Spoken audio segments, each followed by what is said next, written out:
Anda kembali menyaksikan Bukan Perempuan Biasa on Net TV Sosial, masih bersama Bunda Mesil ya, seorang trainer dan konselor ya, Masya Allah, dosen juga. Nah, kita lanjut lagi tadi obrolan Iya, mengenai BK nih, guru BK betul yang betul. yang sampai Masya Allah ini bisa menginspirasi juga ya, sampai masuk ke alam bawah sadar kemudian mengambil jurusan Iya, yang seperti betul. itu juga.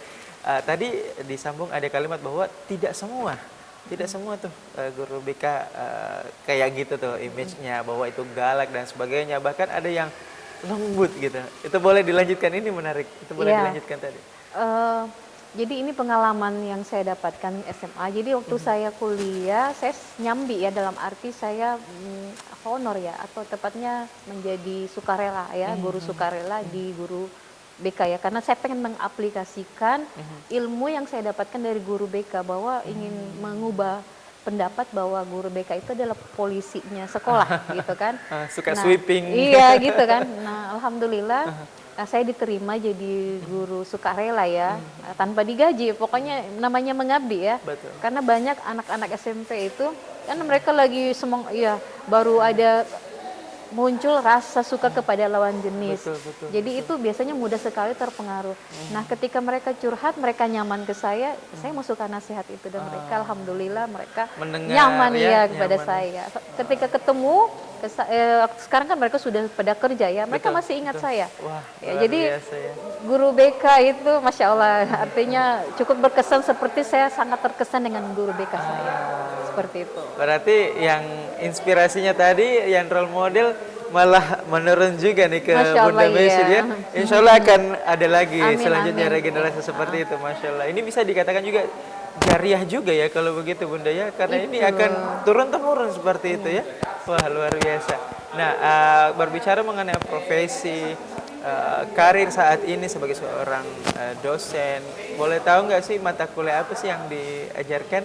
Apa memang bimbingan konseling itu nama kuliahnya, atau ada nama istilah lain yang diajarkan di kampus, dan itu jurusan apa aja tuh dan fakultas apa yang diajar di kampus?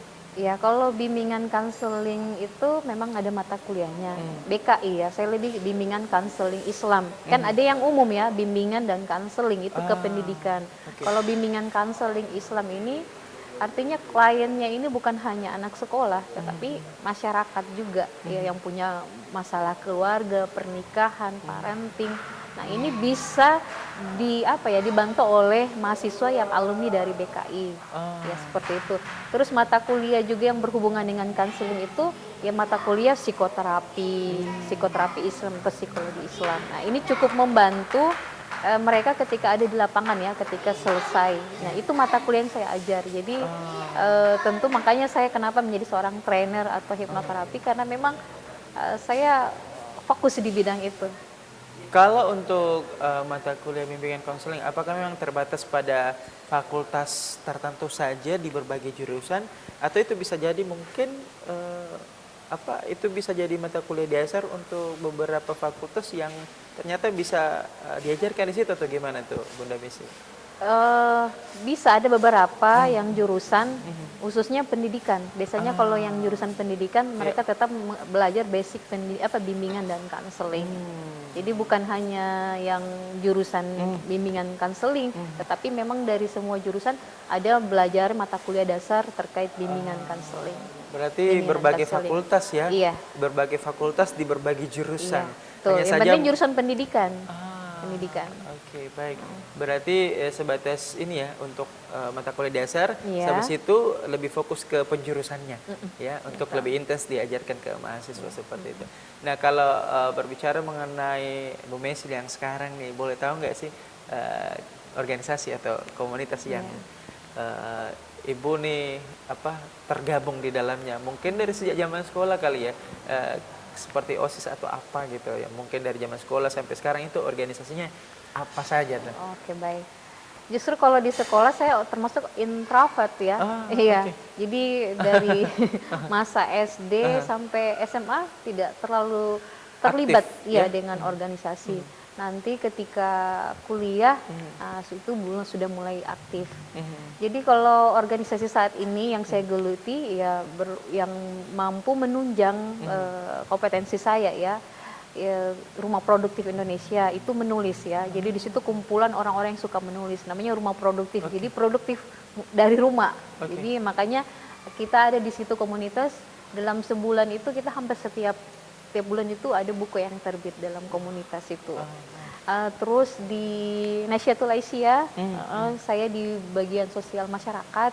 Jadi kita melakukan program-program kerja terkait masalah sekolah pranikah, sekolah parenting, dan sekolah pernikahan. Jadi mengajak anak-anak ya, dalam arti mereka siap ketika mereka mengarungi pernikahan itu, mereka siap mental. Ya, supaya nanti ketika mereka menemukan masalah, mereka tahu gitu mengatasi masalah. Biasanya kan anak-anak atau ibu-ibu muda ketika baru menikah, Rentan terus ya? iya rentan ya terhadap apa ya, pemicu ya, perselisihan dalam pernikahan, ditambah memiliki anak. Jadi di sini kita organisasi itu kita gimana kita bisa menjaga kesehatan mental, dan itu di apa ya, di komunitas di Nasyatul Aisyah kita jalankan program Khususnya perempuan dan iya, anak-anak. perempuan, ya? iya, dan parenting. Kemudian juga di perempuan wanita Islam, ya di situ juga hampir sama tentang perempuan. Jadi bagaimana kita agar orang tua itu tetap waras ya, khususnya ibu ya, mengurus anak. Karena kita lihat banyak sekali kasus-kasus ya, Betul. orang tua yang mentalnya terganggu sehingga anak menjadi korban. Betul. Jadi apakah masalah ekonomi, problem dengan suaminya, mertuanya, dan sebagainya. Dan dicampur adukan ya. Iya, seperti jadi biasanya korbannya adalah anak ya. gitu. Nah ini yang menjadi salah satu sosialisasi kita bagaimana menjaga kesehatan mental seorang wanita, khususnya istri. Seperti itu. Oke. Kalau untuk di luar daripada misalnya organisasi, ada nggak sih semacam apa ya, komunitas yang istilahnya bergerak di luar dalam hal amal kayak gitu. Tapi kita akan lanjutkan usai jeda berikut ini. Tetaplah bersama kami di Bukan Perempuan Biasa, Warnet TV Sosial TV Masa Kini.